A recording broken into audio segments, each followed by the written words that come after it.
The restaurant went deadly silent. You could hear a pin drop on the marble floor. Damien Cross, a man worth $6 billion, stood there with a smirk frozen on his face, his hand still hovering over a check for $500,000. He had just played a cruel game, thinking the exhausted waitress in the cheap uniform was nothing but uneducated trash. He thought he was untouchable. He was wrong. When Sarah opened her mouth, she didn't just speak a language he didn't expect. She spoke a secret that would cost him his empire, his freedom, and his life. This is the story of how the most arrogant man in New York learned that the person serving his food was the one person he should have feared the most. The heels of Sarah's black work shoes were worn down to the nub, sending a sharp jolt of pain up her calves with every step she took across the polished obsidian floors of the obsidian room. It was 9:45 p.m. on a Tuesday, and the most exclusive restaurant in Manhattan was buzzing with the low, dangerous hum of money. Sarah adjusted her apron, hiding the trembling in her hands. She wasn't shaking from fear, but from exhaustion. She hadn't slept in 24 hours. Her mind was drifting back to the stack of unpaid invoices sitting on her kitchen table in Queens and the voicemail from Dr. Hanson regarding her daughter, Lily. "We need to schedule the surgery, Miss Jenkins. The window is closing." That sentence had been replaying in her head like a broken record all shift. She needed $50,000 just for the deposit. She had $300 in her bank account. "Table 4 needs a refill on the Pinot." "Move it, Sarah," the floor manager, a oily man named Greg, hissed as he walked past her, snapping his fingers. "Yes, Greg. Right away," Sarah whispered, keeping her head down. In the obsidian room, the waitstaff were instructed to be invisible. They were ghosts in black vests, meant to appear only when summoned and vanish the moment the water glass was full. Sarah was good at being invisible. For the last 3 years since her life had imploded, invisibility had been her only shield. She picked up the bottle of 1996 Burgundy and made her way toward Table 4, the VIP booth in the back corner, shielded by velvet ropes. Sitting there was a man who sucked the oxygen out of every room he entered. Damien Cross. Damien was the CEO of Cross Global, a defense contracting firm that had made billions in the last decade. He was handsome in a predatory way, sharp jawline, cold blue eyes, and a suit that cost more than Sarah's entire apartment building. He was known in the city not just for his wealth, but for his cruelty. He didn't just fire people, he destroyed them. Sitting opposite him was a man Sarah didn't recognize immediately, but his bearing gave him away. He was older, with olive skin and a meticulously trimmed grey beard, wearing a bespoke suit that screamed old-world power. Sarah approached the table, the bottle cradled in a white napkin. "The zoning permits are already taken care of, Mr. Farouk," Damien was saying, his voice loud, carrying that arrogant baritone of a man who loves the sound of his own voice. "The city council eats out of my hand. You bring the capital, I provide the infrastructure. It's seamless." The older man, Mr. Farouk, didn't smile. He looked at Damien with a gaze that was hard to read, calculating, perhaps a bit weary. Sarah stepped in to pour the wine. "Excuse me, gentlemen." Damien didn't even look at her. He didn't pause his sentence. He simply lifted his glass slightly, expecting her to fill it without him having to acknowledge her existence. It was a power move he pulled on everyone. "Careful," Damien snapped suddenly, as a tiny single drop of red wine ran down the side of the bottle, nowhere near his suit. "This is an Armani custom, sweetheart. It costs more than your life." Sarah froze, her heart hammering. "I apologize, sir. It won't happen again." Damien finally looked at her. His eyes swept over her with a mixture of boredom and disgust. He saw the fraying collar of her shirt, the dark circles under her eyes, the lack of jewelry. He saw a nobody. "Make sure it doesn't," he sneered, turning back to Mr. Farouk. "You see, Farouk, it's hard to get good help these days. In America, everyone thinks they deserve a handout, but nobody wants to work for the details." Mr. Farouk took a sip of his water, his eyes lingering on Sarah for a split second before returning to Damien. He spoke then, his accent thick but his English perfect. "Humility is a virtue, Mr. Cross. One should not underestimate the quiet ones." Damien laughed, a harsh, barking sound. "Humility is for the poor. I prefer dominance." Sarah finished pouring and stepped back into the shadows, but Greg signaled for her to stay close. VIP tables required a server to be within earshot at all times. She clasped her hands behind her back and stood by the pillar, trying to make herself small. The conversation at the table shifted. Damien leaned in, his demeanor changing from boastful to conspiratorial. "Look, let's cut the chase," Damien said, swirling his wine. "I know why you're hesitant. You're worried about the regulatory oversight on the shipment to the border region. You think the UN inspectors are going to flag the tech." Mr. Farouk remained silent. Damien grinned. "Stop worrying. The inspectors are on my payroll. The manifest will say, agricultural equipment. By the time they realize it's long-range surveillance drones, your people will have full control of the sector. But I need the down payment tonight. The wire transfer needs to hit my offshore account in the Caymans by midnight." Sarah's breath hitched. She stared at the wall, willing her face to remain blank. She knew exactly what they were talking about. Long-range surveillance drones, the border region. Damien Cross wasn't just a businessman. He was an arms dealer selling restricted technology to a conflict zone. Mr. Farouk sighed, leaning back. Then he did something unexpected. He switched languages. He began speaking in Arabic. "Do you truly think I am a fool, Mr. Cross?" Mr. Farouk said, in fluent, rapid-fire Arabic.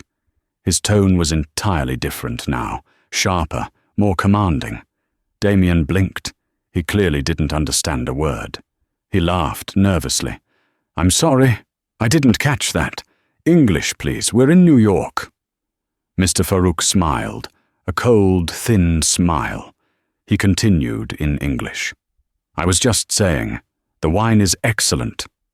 But then he turned to his associate, who was sitting silently to his right, and spoke in Arabic again, much faster this time. "This man is a peacock. He struts and makes noise, but he has no idea that the FBI is already watching his accounts. If we transfer the money tonight, we walk into a trap." Sarah, standing by the pillar, felt a cold sweat break out on the back of her neck. She understood every single word. She wasn't just Sarah Jenkins, the waitress. 5 years ago, her name had been Sarah Al-Jamil. She had been a top-tier linguistic analyst for a private intelligence firm in D.C. She grew up in Dubai and Cairo, the daughter of a British diplomat and a Lebanese academic. She spoke Arabic, French, and Farsi fluently. She had left that life behind after her husband, a journalist, was killed for digging too deep into a story about a defense contractor covering up illegal sales. She had fled, changed her name, and gone into hiding to protect her daughter. And now, the man who might have been responsible for everything was sitting 10 feet away, unaware that the ignorant waitress was decoding his demise. Damien, frustrated by the language barrier, tapped the table aggressively. "Hey, Farouk, stop with the gibberish. It's rude. If you want to do business with me, speak a civilized language." Mr. Farouk's eyes hardened. "Arabic is the language of poets and kings, Mr. Cross. Perhaps you should learn it." Damien scoffed, leaning back and unbuttoning his jacket. He looked around the room, his eyes landing on Sarah again. He needed a way to regain control, to assert his dominance over the room. He decided to use the waitress as a prop. "Hey, you!" Damien shouted, snapping his fingers at Sarah. Sarah stepped forward immediately. "Yes, sir?" "Come here," he demanded. She approached the table. Damien looked at Mr. Farouk with a sneer. "You think your language is so special? You think it makes you elite? Watch this." Damien turned to Sarah, looking her up and down with utter contempt. He reached into his inner suit jacket pocket and pulled out a checkbook. He clicked a gold pen and scribbled furiously. He ripped the check out and slammed it onto the white tablecloth. Sarah looked down. It was made out to cash. The amount was $500,000. $500,000. The surgery for Lily, the debts, the rent, a new life. It was all sitting on the table. "You see this?" Damien asked Sarah, his voice dripping with condescension. "Yes, sir," she said quietly. "I'm going to make you a bet," Damien announced, loud enough for the neighboring tables to hear. The restaurant went quiet. People turned to watch. "Mr. Farouk here thinks he's clever speaking Arabic. I'm willing to bet my entire reputation that you, a waitress who probably didn't finish high school, don't know a single word of it." Damien picked up the check and waved it in her face. "Here is the deal, sweetheart. Speak Arabic. Translate what my friend here just said to his associate. If you can do that, if you can speak just one coherent sentence in his tongue, I will give you this check. Right now. $500,000. Mr. Farouk looked uncomfortable. "Mr. Cross, this is unnecessary." "No, it's a lesson," Damien interrupted, his face flushed with the intoxication of power. "It's a lesson in hierarchy. She can't do it. She's here to serve food, not think. Go ahead, darling. Impress us. Speak Arabic and I'll pay you $500,000. Damien threw his head back and laughed. It was a cruel, hollow sound. He looked at Sarah, expecting her to cry, or to apologize, or to stutter and run away in shame. Sarah looked at the check. She looked at Damien's smug, red face. Then she looked at Mr. Farouk, who was watching her with pity. She thought of Lily lying in the hospital bed, hooked up to machines. She thought of her husband's funeral. She thought of the years of hiding, of being invisible. The fear in her chest evaporated, replaced by a cold, burning anger. Sarah reached out and picked up the check. The laughter in Damien's throat died instantly. He stared at her hand, holding the paper. "You," Damien started, confused. "What are you doing? Put that down." Sarah didn't put it down. She folded it neatly and placed it in her apron pocket. Then she looked Damien Cross dead in the eye. Her posture shifted. The slump of the exhausted waitress vanished, replaced by the steel spine of the woman she used to be. She turned to Mr. Farouk. The silence in the obsidian room was absolute. The clinking of silverware, the murmur of conversation, the jazz music playing softly in the background. It all seemed to vanish into a vacuum, centered on table 4. Sarah stood tall. The slump of the overworked waitress was gone. In its place stood a woman who had once negotiated with warlords in the dusty back rooms of Beirut. She took a slow, deliberate breath, locking eyes with Mr. Farouk. She opened her mouth, and the words that came out were not the stuttering apology Damien Cross expected. They were smooth, melodic, and dangerously precise. "Sayyidi Farouk," Sarah began, her voice resonating with a perfect Levantine accent, cutting through the air like a knife. "Your associate, the man in the blue tie to your right, warned you that Mr. Cross is a peacock. He told you that this man struts and makes noise, but is unaware that the Federal Bureau of Investigation is monitoring his offshore accounts. He advised you that transferring the funds tonight would be walking into a trap." Sarah paused, letting the Arabic hang in the air. Then she switched to English, her tone icy and professional, addressing the table at large. He also noted that the wine is excellent, though I believe he was merely being polite, as the vintage is slightly corked. Mr. Farouk's jaw dropped. The glass of water in his hand tilted dangerously, threatening to spill. He stared at Sarah as if she had just grown wings. The associate, the quiet man in the blue tie, went pale, his eyes darting around the room to see if anyone else had understood. Damien Cross sat frozen. His brain was trying to catch up with reality. He looked from Sarah to Farouk, waiting for the older man to laugh, to tell him that the waitress was speaking nonsense, that she was just making sounds. But Farouk didn't laugh. He slowly set his glass down and stood up. He looked at Sarah with a mixture of shock and deep, guarded respect. "You speak," Farouk stammered, his composure cracking. "You speak the dialect of the North, and you understood the sensitive nature of the warning?" "I understood every word, Mr. Farouk," Sarah said, her voice steady, including the part about the drone schematics disguised as agricultural manifests.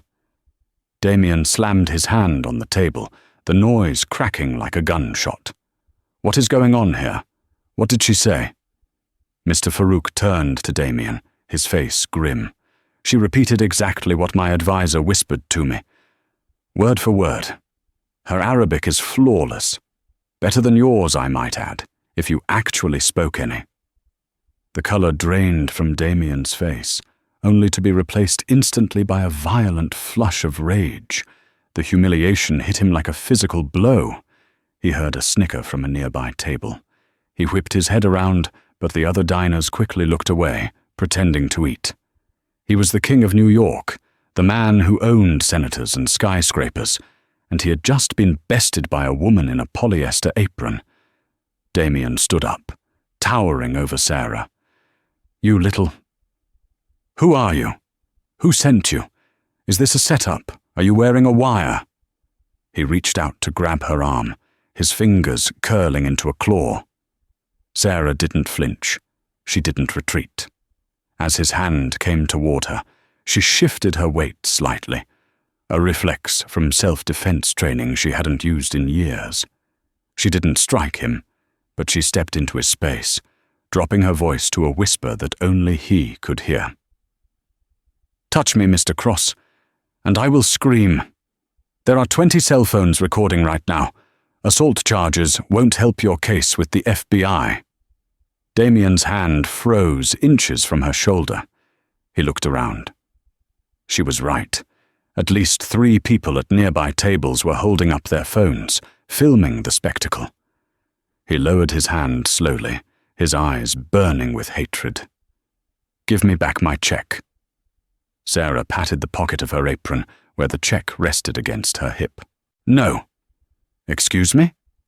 Damien laughed, incredulous. "I was joking. It was a joke.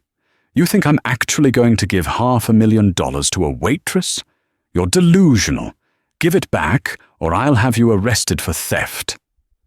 "It wasn't a joke," Sarah said, her voice rising so the room could hear. "It was a verbal contract, an offer and an acceptance. Witnesses heard you. You said, 'Speak Arabic and I'll pay you $500,000. I spoke Arabic. The money is mine." "You're a thief!" Damien shouted, losing control. Spittle flew from his lips. "Greg, get over here, now!" Greg, the manager, came running, his face shiny with sweat. He looked between the furious billionaire and his subordinate. "Yes, Mr. Cross, I'm so sorry. I don't know what got into her." "Fire her!" Damien screamed, pointing a shaking finger at Sarah. "Fire her right now and get the police on the phone. She stole a check from my table. She's trying to extort me." Greg turned to Sarah, his face twisting into a scowl. "Sarah, give the check back. You're done. Get your things and get out." Sarah looked at Greg, a man who had underpaid her and verbally abused her for 3 years. She looked at Damien, a man who sold weapons to kill innocents and treated people like cattle. She realized something in that moment. She wasn't just fighting for the money for Lily's surgery anymore. She was fighting for her dignity. She was fighting for every person these men had ever stepped on. "I'm not giving it back," Sarah said calmly, "and I'm not leaving until the police get here. In fact, I'd love to talk to the police." She turned her gaze back to Damien, her eyes hard as flint. "I think the authorities would be very interested to hear about the agricultural equipment heading to the border region, Damien.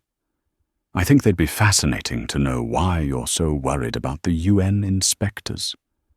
The air left the room. Damien Cross went deadly silent.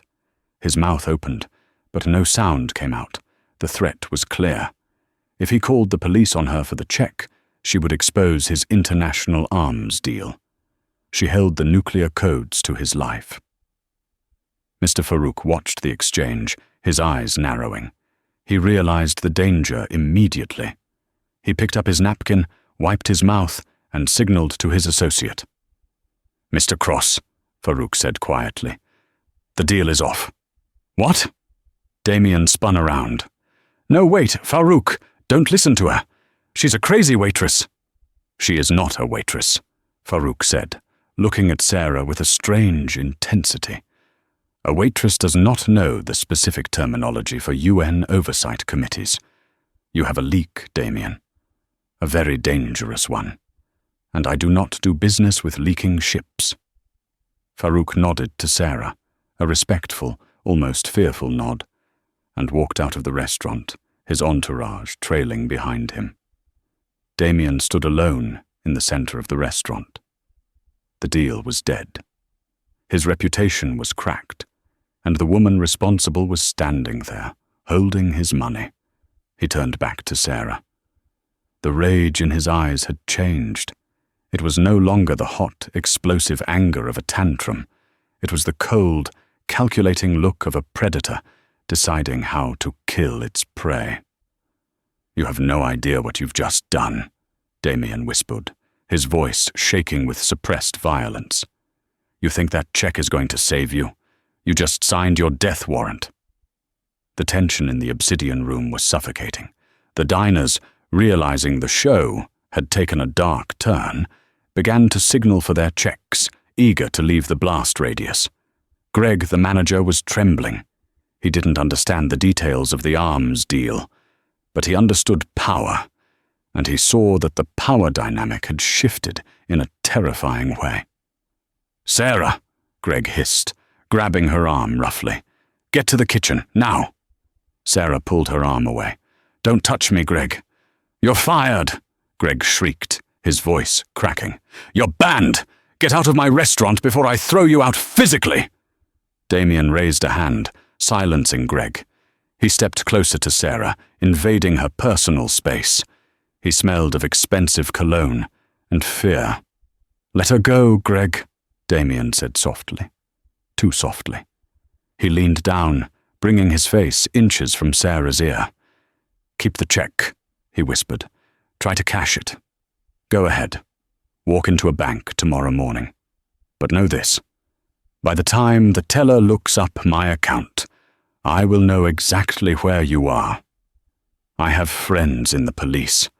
I have friends in places you don't even know exist. You cost me $100 million contract tonight." He pulled back, his blue eyes icy. "You better run, Sarah, and you better run fast, because if I find you before you cash that check, you'll wish you had stayed invisible." Damien buttoned his suit jacket, adjusted his cuffs, and threw a $100 bill on the table for the spilled wine. He didn't look back as he strode out of the restaurant, his phone already pressed to his ear. Sarah stood there for a moment, her legs feeling like jelly. The adrenaline that had sustained her was crashing. She could feel the heavy, thumping beat of her heart in her throat. She looked around the restaurant. The other servers were staring at her with wide eyes, some with awe, others with fear. She unpinned her name tag, Sarah, and dropped it onto the table where Damien had sat. "I quit," she said to Greg. She turned and walked toward the kitchen, her pace quickening. She needed to get out. She needed to move. Bursting through the swinging doors into the clamor of the kitchen, she ignored the shouts of the chefs. She grabbed her purse from her locker, her hands shaking so badly she fumbled with the clasp. She threw her apron into the laundry bin, but checked the pocket 3 times to make sure the check was safe in her wallet. $500,000. It was enough to save Lily. But Damien was right. It was also a target on her back. She exited through the back alley door, the cool night air of New York hitting her flushed face. It was raining lightly, the pavement slick and black. The smell of garbage and wet concrete filled her nose, the smell of reality. She pulled her thin coat tighter around herself and began to walk briskly toward the subway station. She needed to get to Queens. She needed to get Lily. They couldn't stay at the apartment tonight. Damien Cross had resources. He could find her address in 10 minutes.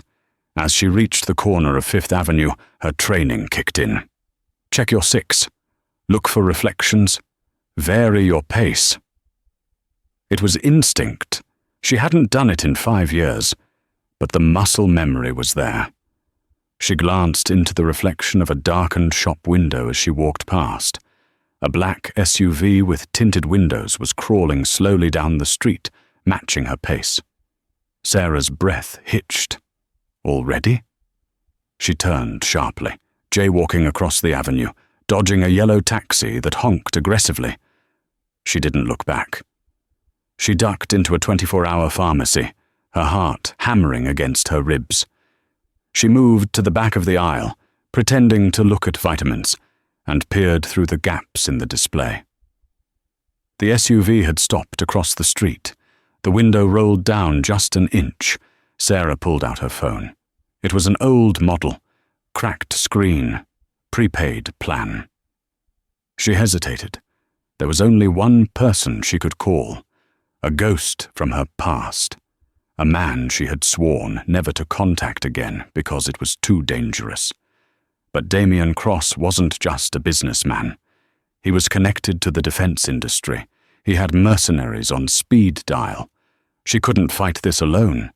She dialed the number from memory. It rang once, twice, 3 times.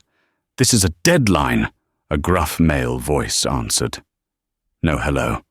"It's Sparrow," Sarah whispered, using her old code name. There was a long silence on the other end. "Sparrow is dead.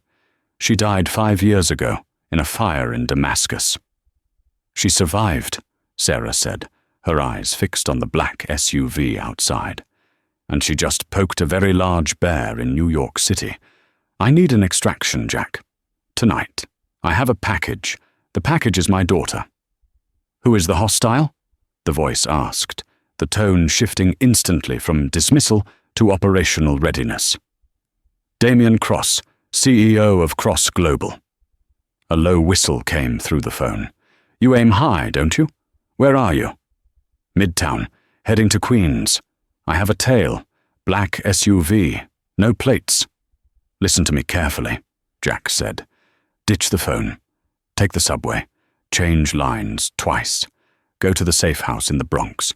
You remember the location? The old bakery? Yes. Don't go to your apartment. It's already burned." Sarah froze. "What do you mean, burned?" "I mean, if Cross is who you say he is, he has a team at your house right now waiting for you. Do not go home." "But Lily," Sarah nearly screamed, causing a shopper to look at her. "My daughter is at the neighbor's apartment next door. If they go to my place—" "Sarah, listen to me!" Jack's voice was sharp. "If you go there, you both die. I will get a team to the neighbor. I will get the girl. You get to the safe house." Sarah gripped the phone until her knuckles turned white. Trusting Jack with Lily's life was a gamble. But going there herself was suicide. She knew how these cleanup crews worked. They would wait for her to walk through the door and make it look like a robbery gone wrong. If anything happens to her, Jack, get to the safe house. Move. The line went dead. Sarah dropped the phone into a trash can next to the vitamins. She pulled her hood up and walked toward the pharmacy's back exit. As she pushed the door open, stepping into the alleyway, a hand clamped over her mouth. She was shoved hard against the brick wall. A cold, metal barrel pressed against her temple. "Going somewhere, waitress?" a voice rasped. It wasn't the police. It wasn't Jack. It was a man in a leather jacket, smelling of stale cigarettes. One of Damien's fixers. They had moved faster than she anticipated. "Mister, Cross wants his check back," the man growled, pressing the gun harder. "And he wants to know who you really are." Sarah closed her eyes for a split second. She felt the weight of the man, the position of his arm, the distraction of his arrogance. He thought she was just a waitress. He thought she was prey. She opened her eyes. They were cold. "I'm the person who is going to break your arm," she whispered. Before the man could process the sentence, Sarah dropped her weight, grabbed his wrist, and twisted. The sound of snapping bone was sickeningly loud in the narrow alley. Sarah didn't hesitate. As the hitman howled, dropping the gun to clutch his shattered wrist, she drove her knee upward into his diaphragm, expelling the air from his lungs in a wheezing gasp. He crumpled to the wet asphalt, writhing in pain. Sarah kicked the gun away, sending it skittering into a pile of trash. She stood over him, her chest heaving, rain plastering her hair to her face. Her hands were shaking, not from fear this time, but from the adrenaline dump of violence she hadn't committed in years. She crouched down, checking his pockets with practiced efficiency. Wallet, keys, burner phone. She grabbed the phone. The screen was cracked, but a text message was glowing on the display. It had been received 2 minutes ago. Target 1, waitress, acquired at pharmacy. Target 2, child, secure at residence. Hold for extraction. Sarah felt the blood drain from her face. Target 2, secure. They had Lily, or they were about to get her. Panic, cold and sharp, threatened to paralyze her. She wanted to run to the street, hail a cab, and scream at the driver to take her to Queens. She wanted to tear through her apartment building and rip her daughter from their hands. But the logical, cold part of her brain, the part that had kept her alive in Damascus and Tripoli, slammed the door on her panic. If you go there, you die. If you die, Lily has no one. Trust Jack. She looked down at the groaning hitman. "Who is your handler?" she demanded, gripping his collar. "Go to hell," he spat, blood on his teeth. "I've been there," Sarah whispered. "I didn't like the service." She delivered a swift, calculated kick to his temple. He went limp, unconscious. Sarah stood up, wiping her hands on her coat. She couldn't go home. She had to disappear. She turned and ran, not toward the street, but deeper into the alley, climbing a chain-link fence and dropping into the service yard of the next building. She moved like a ghost, sticking to the shadows, avoiding the surveillance cameras of the high-end boutiques on Fifth Avenue. She made her way to the subway station at 53rd Street, forcing herself to slow down, to walk with the tired, heavy gait of a woman ending a long shift. She swiped her MetroCard. Insufficient fare. "Damn it!" she hissed. She vaulted the turnstile when the booth attendant wasn't looking and blended into the crowd on the platform. The station was hot, smelling of ozone and stale urine. She pulled her hood down, hiding her face. Every person was a potential threat. The man reading the newspaper, the teenager with the headphones, the woman with the stroller. Damien Cross had billions of dollars. He could buy eyes anywhere. A train screeched into the station. Sarah didn't get on. She waited. As the doors began to close, she saw a man in a beige coat step forward, looking around frantically. A tail. She stayed behind a pillar. The train left. The man was gone. She took the next train, the E line, headed uptown. She sat in the corner car, watching the reflection in the window. She needed to change her appearance. She took off her coat and reversed it. The inside was a dull grey fleece. She pulled her hair out of its tight bun, letting it fall in messy waves around her face. She took a tube of red lipstick from her purse, a cheap drugstore brand she barely used, and applied it heavily, changing the shape of her mouth. She took off her glasses and put them in her pocket, squinting slightly against the blur. She wasn't Sarah the waitress anymore. She was just another tired New Yorker. She switched trains at 74th Street, doubling back to the 4 train, heading toward the Bronx. The rhythmic clacking of the subway wheels seemed to mock her. Run, run, run! She checked the time. 11:30 p.m. By the time she reached the stop in the South Bronx, the streets were empty. The rain had turned into a steady, freezing downpour. She walked 3 blocks to an abandoned industrial park. There it was. Doherty's Bakery. It had been closed for a decade, a relic of a time before the neighborhood decayed. She went to the side door. It was welded shut. She counted 3 bricks down from the window ledge and pushed. A loose brick slid inward. Behind it was a key. Jack hadn't changed the protocol. She unlocked the door and slipped inside. The smell of old flour and dust hit her. It was pitch black. She didn't turn on a light. She navigated by memory, stepping over rotting pallets and rusted machinery until she reached the manager's office in the back. She closed the door and slid down against the wall, pulling her knees to her chest. She was safe. For now. But where was Lily? She waited. Minutes stretched into hours. The silence of the bakery was heavy, broken only by the scurrying of rats in the walls. Sarah took the check out of her pocket. It was crumpled and damp. $500,000. It looked like a lifeline, but she knew what it really was. It was bait. Damian Cross hadn't written this check to pay a bet. He had written it to see if she was bold enough to take it. He had wanted to see if she was just a waitress, or if she was someone who understood the value of leverage. She had taken the bait, and now the hook was set. Suddenly, a sound echoed from the main warehouse floor, a heavy metal door creaking open. Sarah froze. She reached into her boot and pulled out a small, serrated steak knife she had swiped from the restaurant kitchen before leaving.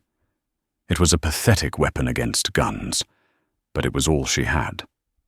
Footsteps, heavy, deliberate boots on concrete. They stopped outside the office door. Sarah stood up, pressing her back against the wall, raising the knife. The doorknob turned. The door swung open, and a beam of tactical light cut through the darkness, blinding Sarah. She lunged, aiming for the arm holding the light. A massive hand caught her wrist in midair, twisting it with bruising force. "Easy, Sparrow, it's me." The voice was gravel and smoke. Sarah stopped fighting. She knew that voice. The light clicked off. A red emergency flare was cracked, bathing the small office in a crimson glow.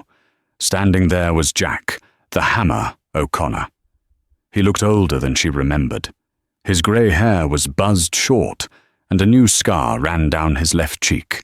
He was wearing tactical gear, wet with rain. "Jack," Sarah breathed, dropping the knife. "Where is she?" Jack stepped aside.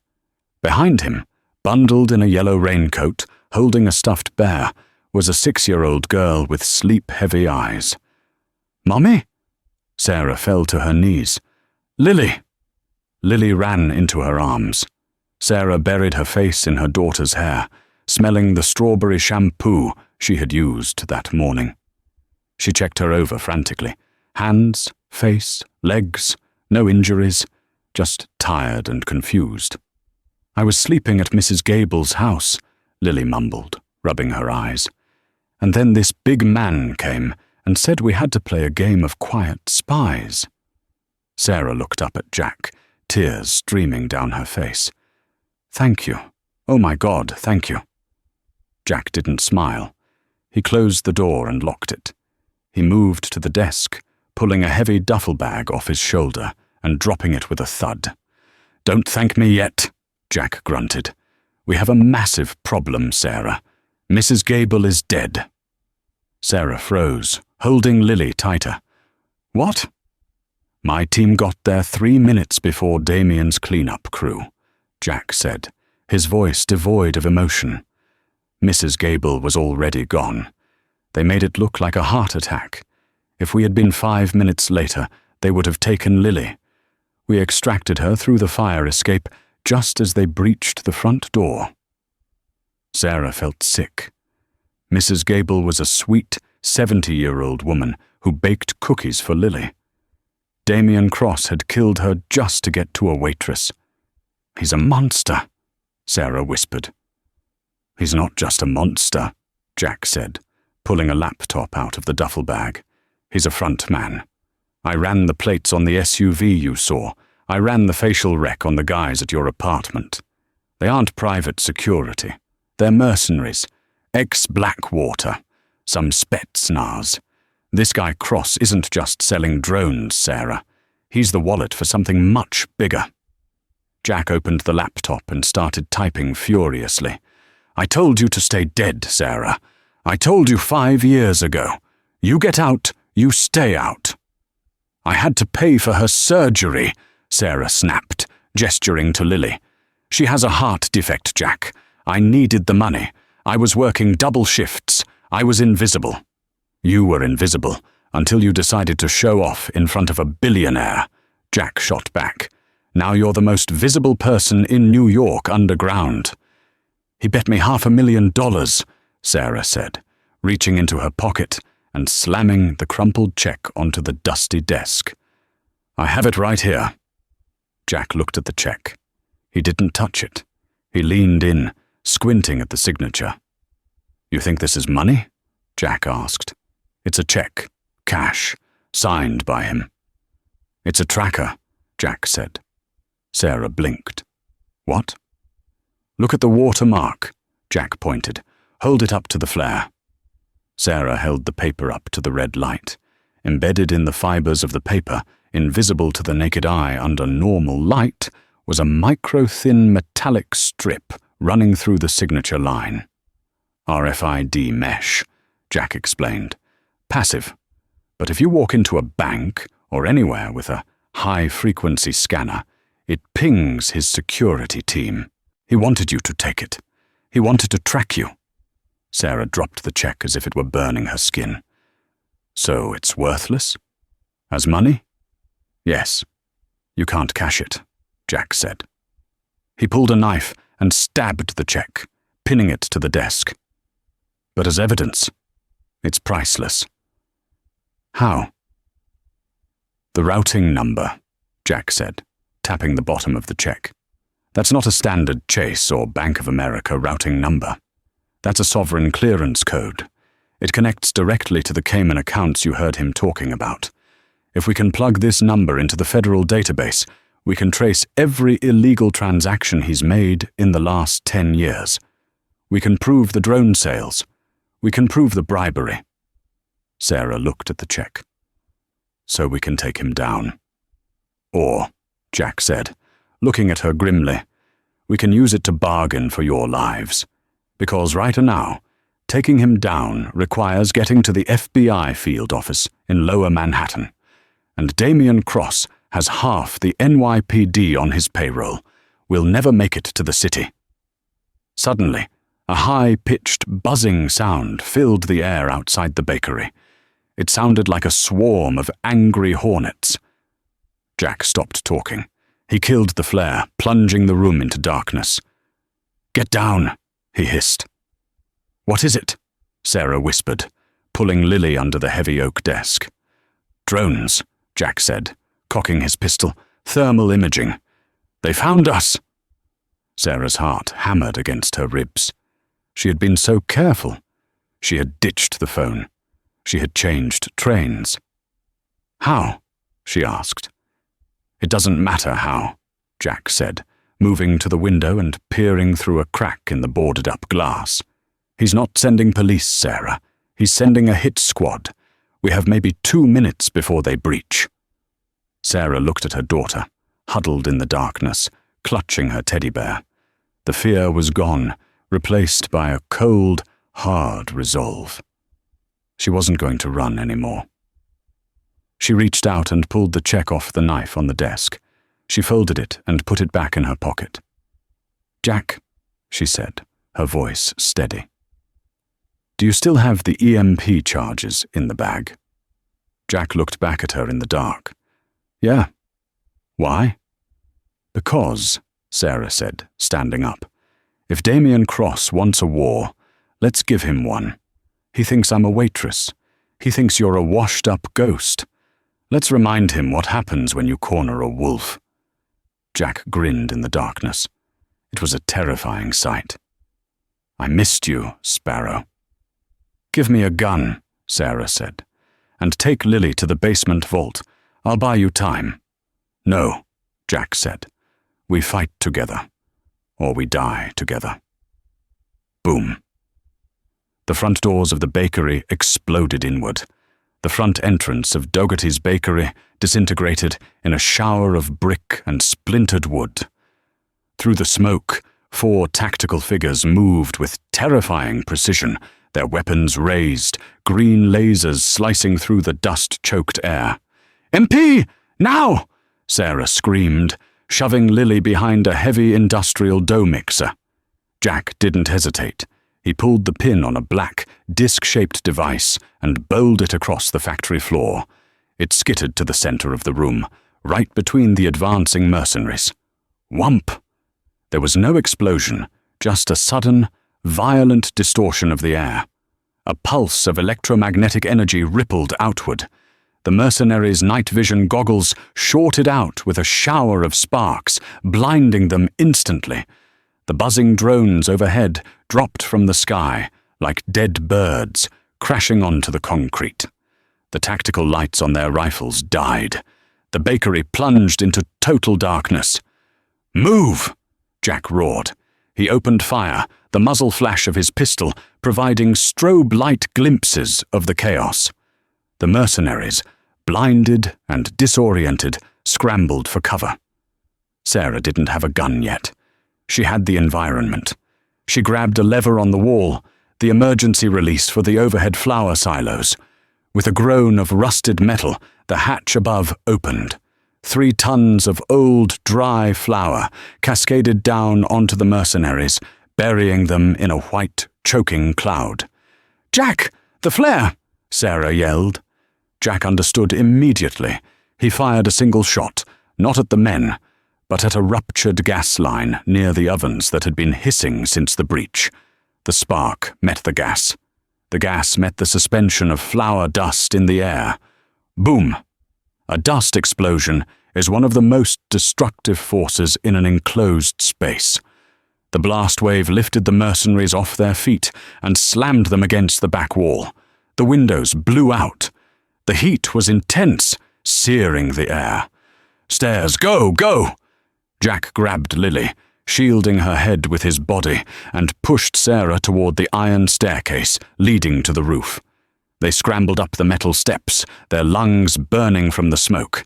Sarah could hear the mercenaries shouting below, coughing, regrouping. These were elite killers. An explosion would slow them down, not stop them. They burst onto the roof into the driving rain.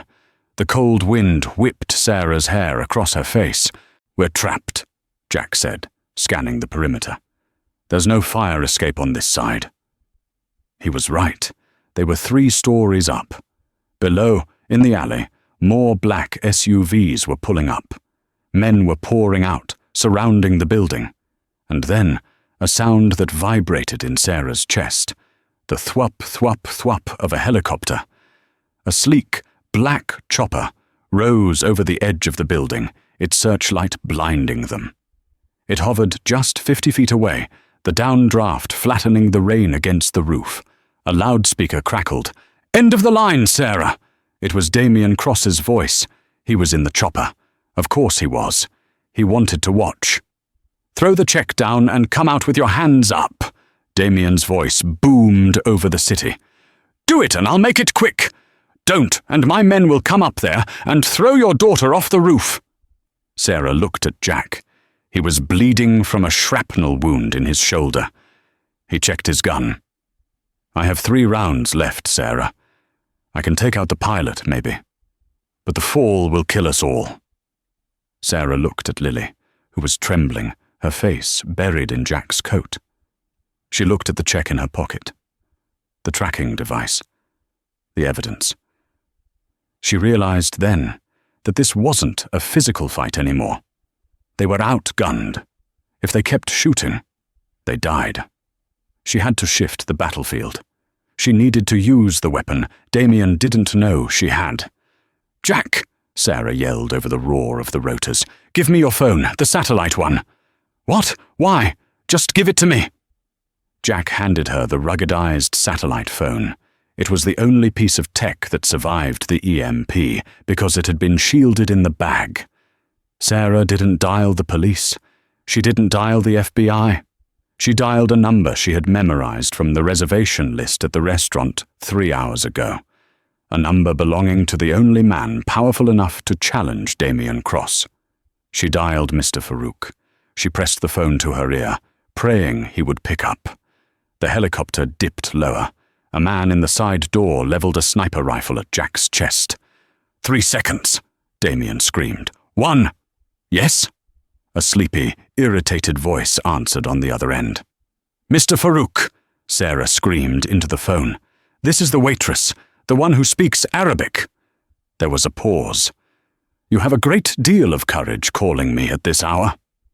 "Damien Cross is about to kill me and my daughter on the roof of a bakery in the Bronx because I have the check," Sarah yelled, staring down the barrel of the sniper rifle. "The check with the routing number. 00944 Alpha, the one that links to the account holding your down payment." 2, Damien counted. "Repeat that number." Farouk's voice suddenly became razor-sharp. 00944 Alpha. It's a direct line to the sanctioned accounts. If you transfer your money, he steals it. He's not selling you drones, Mr. Farouk. He's selling you out to the CIA. He's setting you up as the fall guy. It was a gamble, a lie mixed with truth. Sarah didn't know if Damien was setting Farouk up, but she knew paranoids like Farouk would believe it. "Time's up!" Damien yelled. "Fire!" The sniper's finger tightened on the trigger. Suddenly, the helicopter banked violently to the right, aborting the shot. The pilot was shouting into his headset. Damien's voice cut through the loudspeaker, confused. "What are you doing? Steady the bird! Kill them!" "Sir!" The pilot's voice drifted down, amplified by the external mic he had forgotten to mute. "We have a lock-on. Surface-to-air missile radar. We are being painted." Sarah looked toward the river.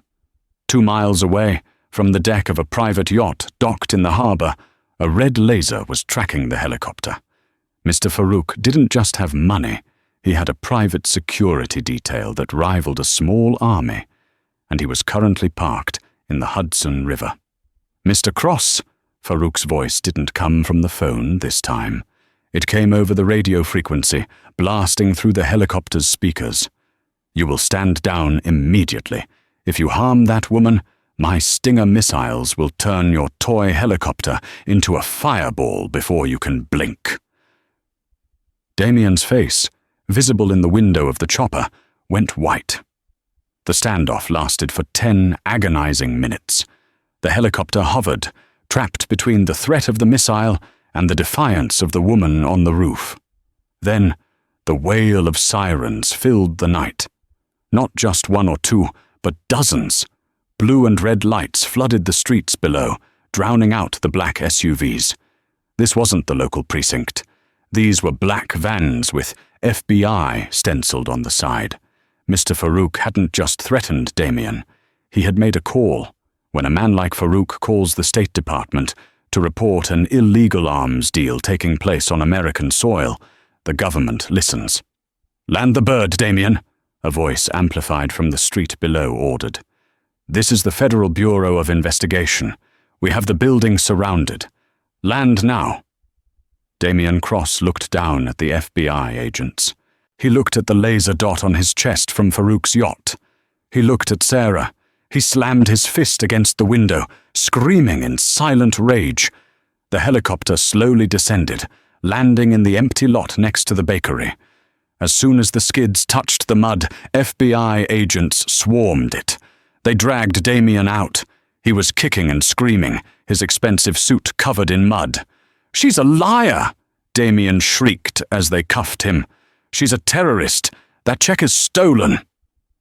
Sarah, Jack, and Lily walked out of the bakery's front door. They were covered in flour and soot, soaking wet and exhausted. An FBI agent approached them, hand on his holster. "Mom, are you Sarah Jenkins?" Sarah straightened her back. She reached into her pocket and pulled out the check. "My name is Sarah Al-Jamil," she said, her voice clear and strong. "And this belongs to you." She handed the check to the agent. "Be careful with it," she said. "It has a tracking chip, and the routing number leads to the Cayman accounts you've been looking for." The agent looked at the check, then at Damien, who was being shoved into the back of a van. He nodded slowly. "We've been trying to nail this guy for 3 years. We could never find the link to the money. You just handed us his head on a platter." Sarah looked at Damien one last time. Their eyes met through the window of the police van. The arrogance was gone. All that was left was fear. He had bet against the wrong waitress. The sun was shining in Central Park. It was a crisp, beautiful autumn day. Sarah sat on a park bench, watching Lily play on the swings. Lily was laughing, going higher and higher. The surgery was scheduled for next Tuesday. The deposit had been paid. Sarah wasn't wearing a waitress uniform. She was wearing a sharp navy blazer and jeans. She looked like herself again. "Mind if I sit?" Sarah looked up. A man in a dark suit was standing there. It wasn't Jack.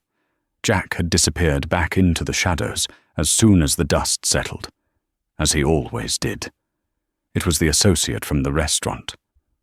The man with the blue tie who had sat next to Mr. Farouk. "Mr. Farouk sends his regards," the man said, sitting down but keeping a respectful distance.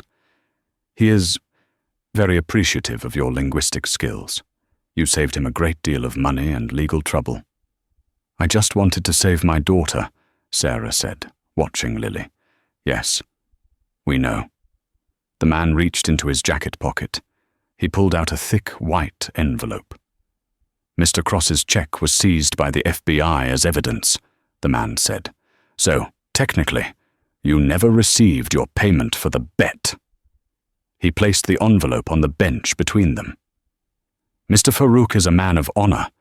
He believes that a contract is a contract. You spoke Arabic. You won the bet." Sarah looked at the envelope.